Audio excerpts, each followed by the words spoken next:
A deusa Estre é a deusa da primavera, é a deusa associada à Páscoa, aos ovos, ao coelho. Dizem que ela é uma deusa celta, alguns dizem que ela é uma deusa germânica, dizem que ela é muito antiga. Será? Será que essas coisas são verdade? Então, vamos descobrir aqui comigo. Eu sou doutora em arqueologia, meu nome é Cássia Bades, sou especialista em análises simbólicas e você está no canal Natureza Simbólica e Aroma Espiritual. Caso você me conheça, você está acostumado a me ver fazendo análises simbólicas de representações de animais e também de representações de plantas. Mas eu vou começar essa série nova, que vai ser também uma série de análises de divindades. E como estamos na primavera, aqui no hemisfério sul, eu resolvi começar com a deusa Estre. E já vou dizer que eu resolvi começar com uma deusa bem polêmica, e a gente já vai ver por que dessa polêmica.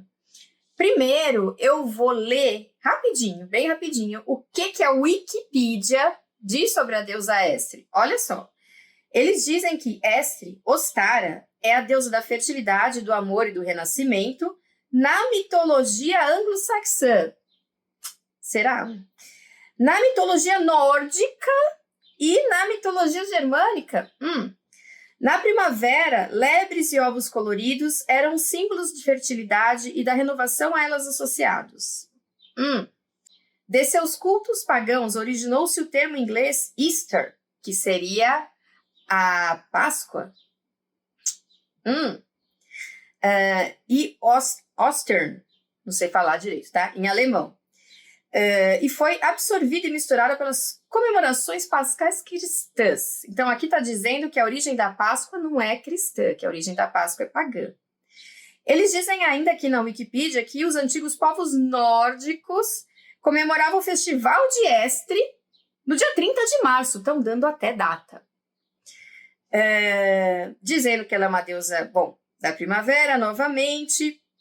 E eles fazem uma relação com a deusa Els, que é a deusa do amanhecer na mitologia grega.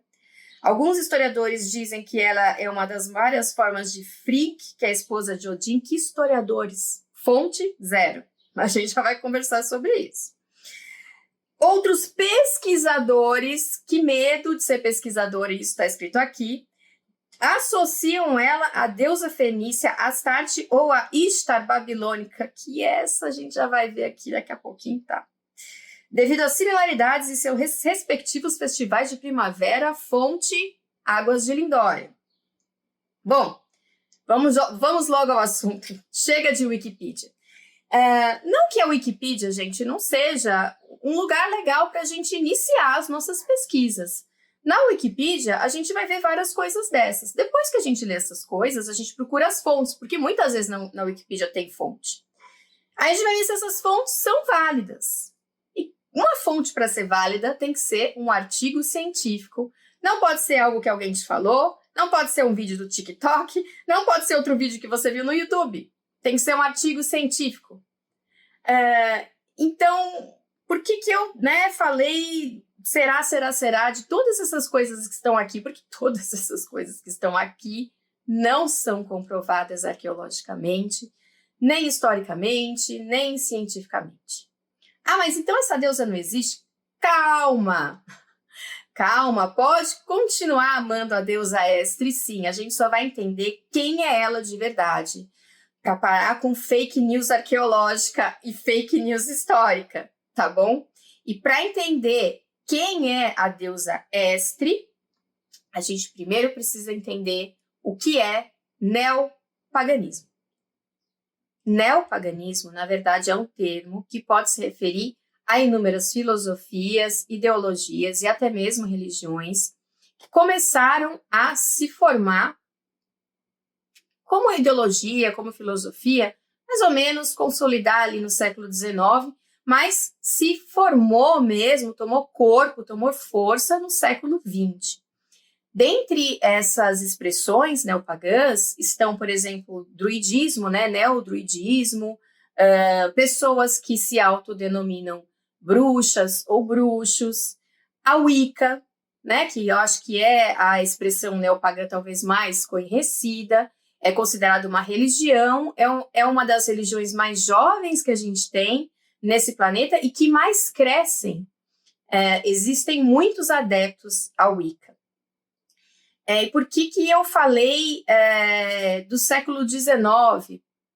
No final do século XVIII e no comecinho do século XIX, a gente vai ver na Europa um sentimento de nacionalismo crescente em diversos países e uma sensação de que eles tinham um passado glorioso antes do cristianismo e que, em muito, o cristianismo teria apagado esse passado glorioso.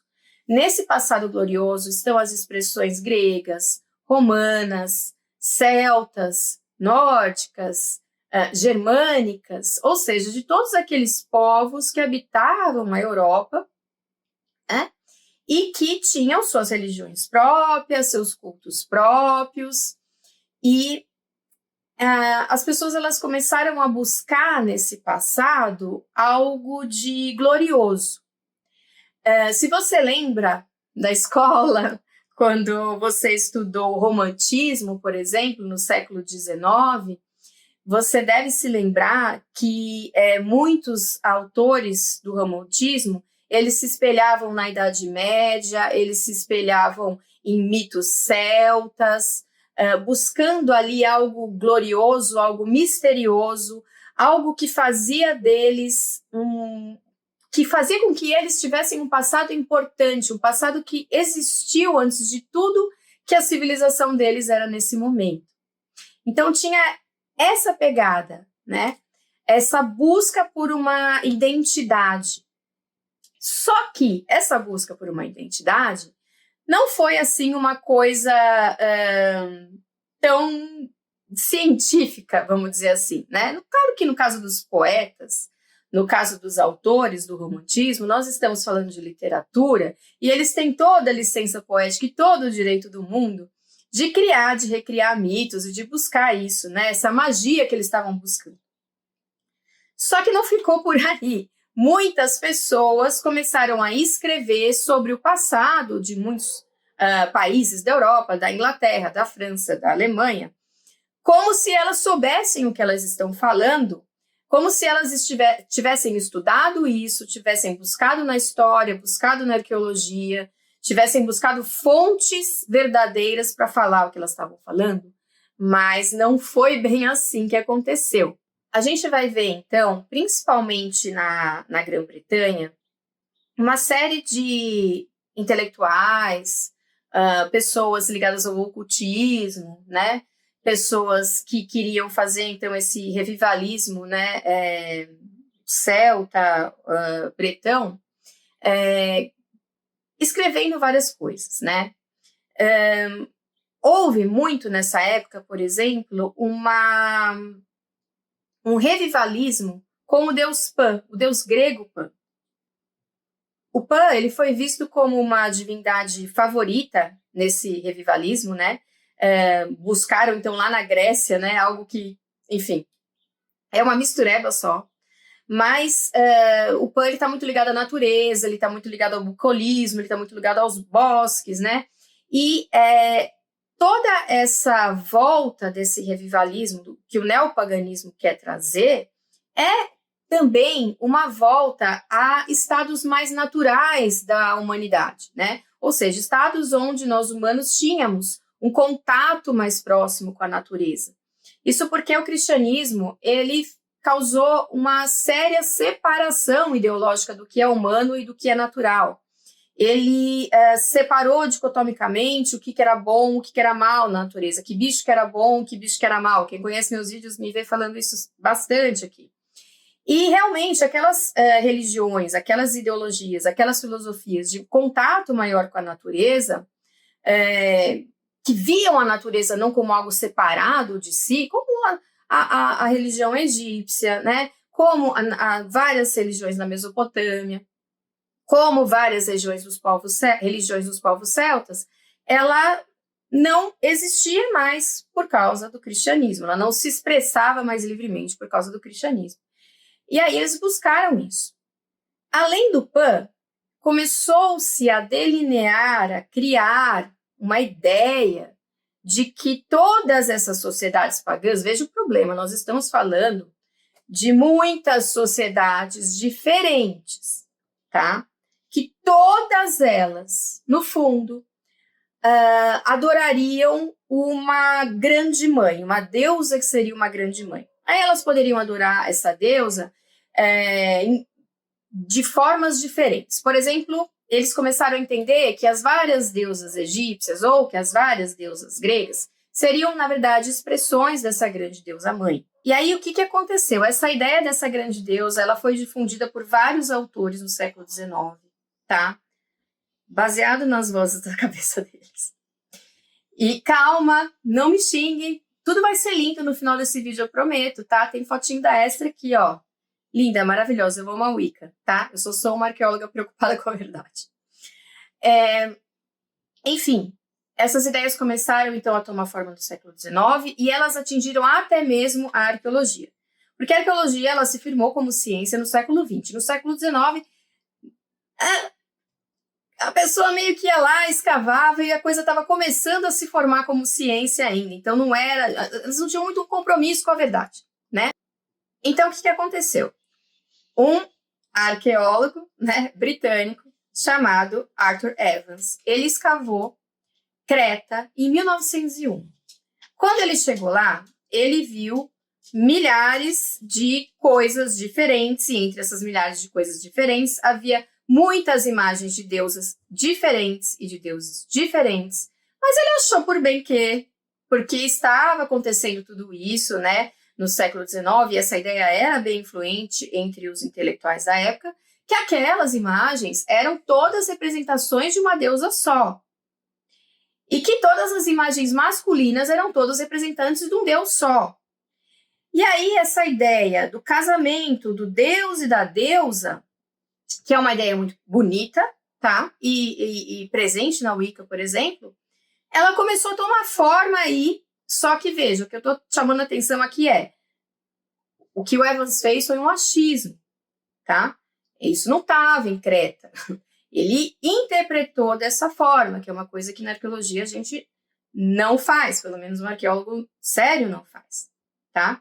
Então tem toda essa configuração aí. Bem, no século XX, notadamente depois da década de 50, da década de 60, com o crescimento dos movimentos New Age, com o crescimento do feminismo, começou a se formar a religião Wicca. A primeira vez que a palavra Wicca aparece é num livro de Gardner chamado A Bruxaria de Hoje. Ela aparece com uma grafia com um único C, né? E ele diz assim: pessoas que chamam a si mesmas Wicca, pessoas sábias, praticam ritos antigos e que, junto com muita superstição e conhecimento herbal, preservaram um ensinamento oculto e processos de trabalho que elas próprias pensam ser magia ou bruxaria. Então, primeiro ele fala da Wicca com um C só, e aí Wicca seria a própria mulher que pratica a bruxaria, né? A própria bruxa.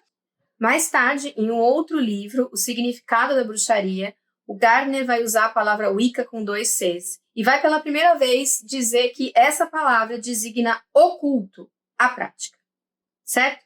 Então daí a gente vê o nascimento da Wicca, tá? A gente falou um pouquinho sobre as outras neopagãs aqui.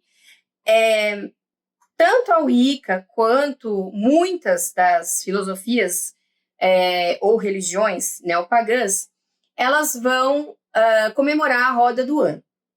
O que é a roda do ano?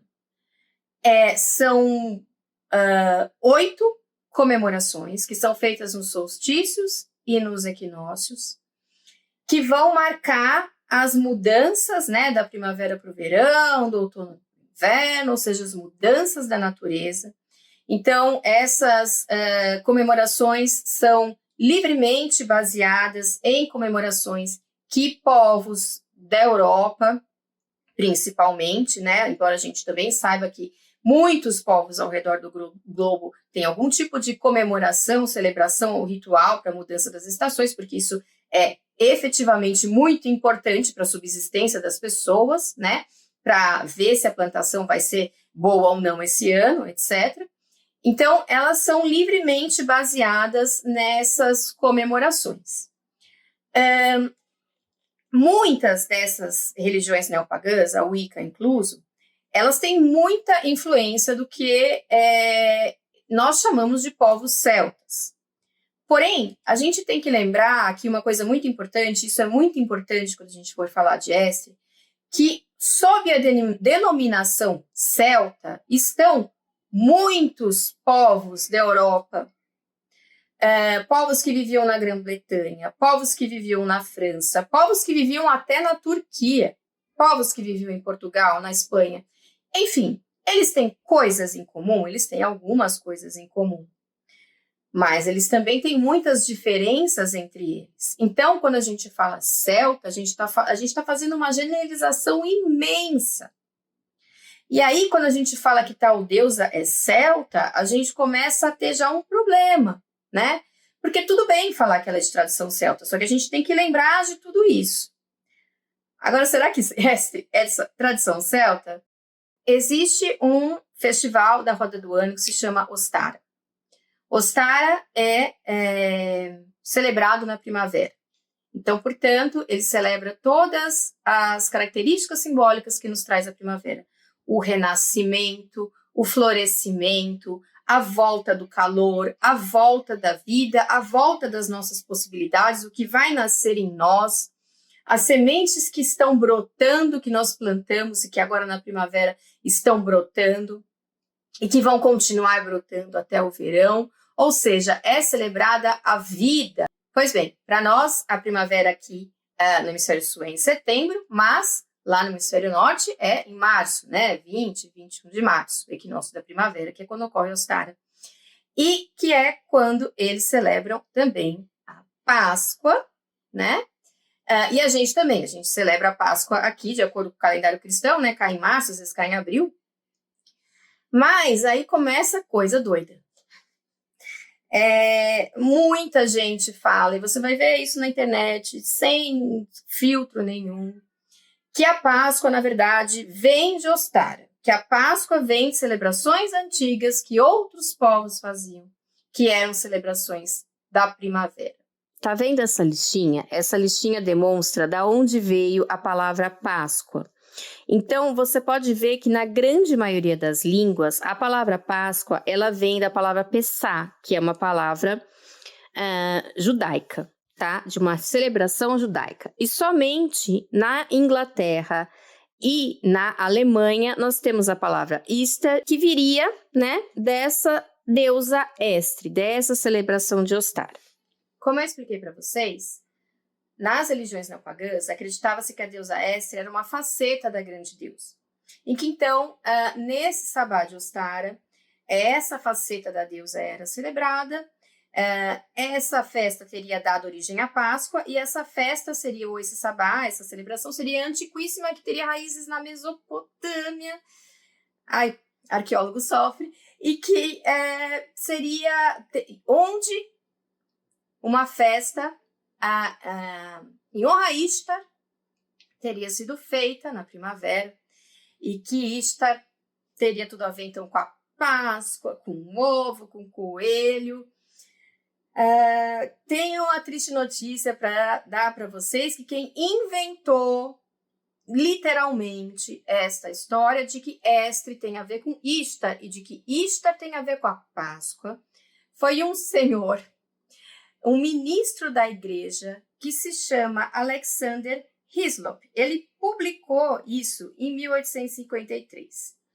Então, a ideia de que a Páscoa originou-se em um feriado, uma celebração pagã na Mesopotâmia, foi escrito por um cara que pertencia à Igreja Livre da Escócia, que era anticatólico, e que publicou um panfleto anticatólico com o intuito de dizer que o Papa adorava uma divindade pagã da Mesopotâmia, porque ele celebrava a Páscoa e a Páscoa teria vindo daí. A Páscoa não seria cristã, a Páscoa teria vindo daí. E o Papa estava mascarando a ideia da Páscoa, vamos dizer assim. E aí começa uma salada, que até hoje a gente vê pessoas dizendo que Ishtar tem a ver com Estre.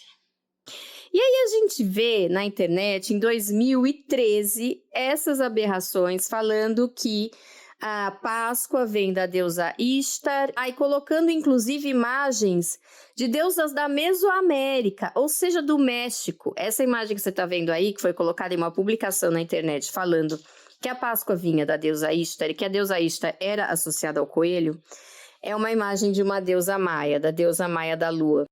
Ou seja, milhares de anos depois, outro continente, absolutamente nada a ver. Gente, essas informações vieram da cabeça de um ser que queria fazer uma propaganda anticatólica. Elas não são verdadeiras, elas não são arqueologicamente comprováveis, não são historicamente comprováveis. Ishtar não tem nada a ver com ovo, não tem nada a ver com coelho e tem muito, mas muito menos ainda a ver com Estre. Veja, isso não invalida a questão de que você, em uma religião não pagã, acredite que todas as deusas são facetas de uma mesma deusa. Eu também acredito nisso. Agora, o que a gente não pode ficar promovendo é essa fake news, porque essas informações elas são falsas. Uma coisa é o que a gente acredita, que a gente quer honrar como um princípio do feminino na natureza. Outra coisa é a gente ficar espalhando esse tipo de coisa. Então, da onde que foi tirada essa ideia de que o Sabá de Ostara veio da deusa Estre e que era uma festa da primavera? Gente, por incrível que pareça, veio da cabeça de outro cara muito louco que se chamava Bede, que era um monge que escreveu em 725 depois de Cristo que havia um festival chamado mais ou menos Ostara, né? E que esse festival era tido na primavera, ou seja, na mesma época da Páscoa. Ele estava tentando explicar como que o calendário não cristão se ligava ao calendário cristão, certo? E ele falou que nessa festividade era em honra à deusa Estre. Os estudiosos sérios, quando eles se depararam com essa informação, a primeira coisa que eles fizeram foi pensar que ela não existia, que esse cara tinha inventado ela. Quem que é ela, então? Será que ela existiu mesmo? Bem, existem indícios que ela tenha existido, sim, tá? Só que os indícios da arqueologia, da história séria, né? Eles vão dizer pra gente que, muito provavelmente, a deusa Estre era uma deusa local. Então, o que pode ter acontecido? Este Bede pode ter observado, sim, um sabá, uma festividade em honra a Estre. Só que, como eu expliquei para vocês, povos celtas são muito diferentes, vivem em muitos lugares, têm muitas expressões diferentes de religiosidade. E muito provavelmente essa deusa Estre era uma deusa local, uma deusa de uma sociedade local, que só era adorada ali. Pensa assim, se a gente for pensar na história do Egito Antigo, a gente vai ver que quando o Império Egípcio começou a antes de ser o Império Egípcio, antes dele começar a se formar, haviam várias cidades-estado. Cada uma dessas cidades tinha uma ou mais divindades que elas adoravam. Quando o Egito foi unido, né, foi unificado, o Alto e Baixo Egito formaram o Império Egito, todas essas divindades passaram a compor o panteão egípcio. Isto não ocorreu com os celtas, porque os celtas não foram unificados. Então, não é que essa Estre era conhecida pelos gauleses, era conhecida ali na Turquia, era conhecida... Não, ela era uma deusa local. Alguns estudiosos tentaram ligar o termo Estre, a etimologia da palavra Estre, há um termo germânico que significaria leste, que é o East, né? Que depois virou East no inglês que a gente tem hoje, né? Isso também é um pouquinho problemático.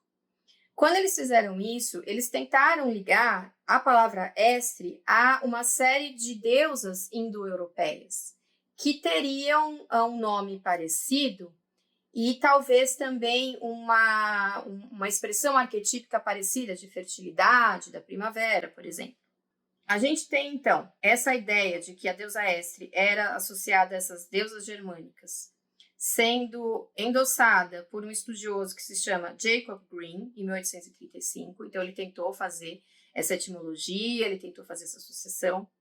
E depois, bem mais tarde, a gente tem, em 1958, um grupo de arqueólogos que descobre um grande número de oferendas votivas romano-germânicas em um sítio que ficava próximo ao rio Reno, em Westfália, que datava do segundo século depois de Cristo, que tinha inscrições dizendo que essas oferendas eram dedicadas a um grupo de divindades femininas que eram conhecidas como as matrona. E aí também isso começou a ser associado a Estre e tal. Essa é uma associação fraca, tá? Em termos científicos. Não dá pra gente confiar só nisso. Depois de tudo isso que eu falei, vamos deixar claro aqui que o que a arqueologia e a história têm hoje de perspectiva sobre a deusa Estre é que ela era uma deusa local, possivelmente observada por Cibite, que se utilizou de tudo isso para fazer essas questões de ajustar o calendário cristão aos calendários antigos. Isso não invalida de forma alguma o culto a Estre em qualquer uma dessas religiões neopagãs. Por quê? Porque qual é a diferença? Para a arqueologia, para a história, tem muita diferença. Mas, em termos de culto, todas as divindades um dia foram criadas. Elas são representações arquetípicas. O que é isso? Segundo Carl Jung, os arquétipos são ideias muito complexas, muito profundas, que estão no nosso inconsciente coletivo e que são traduzidas por representações arquetípicas. Por exemplo, existe a ideia, o arquétipo da mãe. Só que mãe é muita coisa. Pode ser uma boa mãe, pode ser uma má mãe, uma mãe que dá muita prosperidade, uma mãe que mata, enfim. Então, para representar um aspecto desse arquétipo, escolhe-se uma representação arquetípica. Por exemplo, a deusa Hathor, né? Por exemplo, a deusa Ísis, que é vista dando de mamar ao deus Horus. E a deusa Ísis tem várias representações arquetípicas de várias outras facetas também.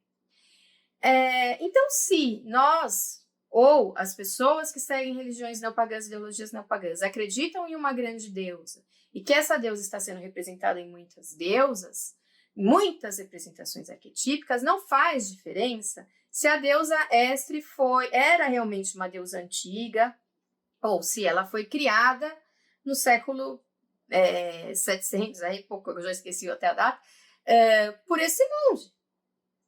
Ou se ele realmente observou isso. Ou se ela era uma deusa de um local muito pequeno, muito restrito, né? Existem locais na Inglaterra com o nome Estre, então eu esqueci um pouquinho de falar disso, mas existem locais com essa etimologia que os estudiosos foi uma das únicas coisas que eles acharam e que pode ligar, então talvez nesses lugares a deusa Estre fosse adorada, talvez nesses lugares essas festividades ocorriam. E talvez o Bede tenha observado isso. Mas em termos de culto, não faz diferença. Então, faça muito feliz e contente seu Sabá de Ostara. Saiba que ela é uma representação arquetípica de tudo que a primavera significa. O renascimento, a fertilidade, as novas ideias, a criatividade. E que ela é uma representação disso, tá? Só que a gente precisa fazer isso com consciência. A gente não pode ficar repetindo coisas que a gente vê na internet que não tem fundamento. Nos próximos vídeos, das próximas divindades que eu vou fazer, vai ser muito mais fácil, na grande maioria delas, porque tem muito material. Se eu fosse falar sobre a deusa Ísis, eu pego 5.000 anos de história registrada, comprovada, um monte de templo, um monte de oferenda, um monte de papiro mágico. É muito mais fácil de falar. E Estre não é assim. Mas o que você tem que pensar é que, em termos de culto, isso não faz diferença. Mas em termos de arqueologia, de história e de fake news, isso faz bastante diferença. Então, o meu intuito aqui é, como arqueóloga, trazer as informações que são informações que hoje a arqueologia tem para nos dar. Se amanhã, com mais pesquisas, a gente tiver mais comprovação de outras coisas, muito legal. A arqueologia é uma ciência que cresce todos os dias, porque a gente escava as coisas do chão. Então, às vezes, coisas novas surgem. Mas é muito importante saber que a gente está baseando muitas coisas que a gente fala nos sabás ou nas celebrações em coisas que 2 caras inventaram. Então, vamos ter cuidado, tá? Vamos continuar fazendo sabás, adorando a deusa Estre, lendo as cartas, os livros, os oráculos que tem a deusa Estre, que são muito legais, são incríveis, mas vamos ter consciência de onde as coisas vêm, tá bom? Até o próximo vídeo.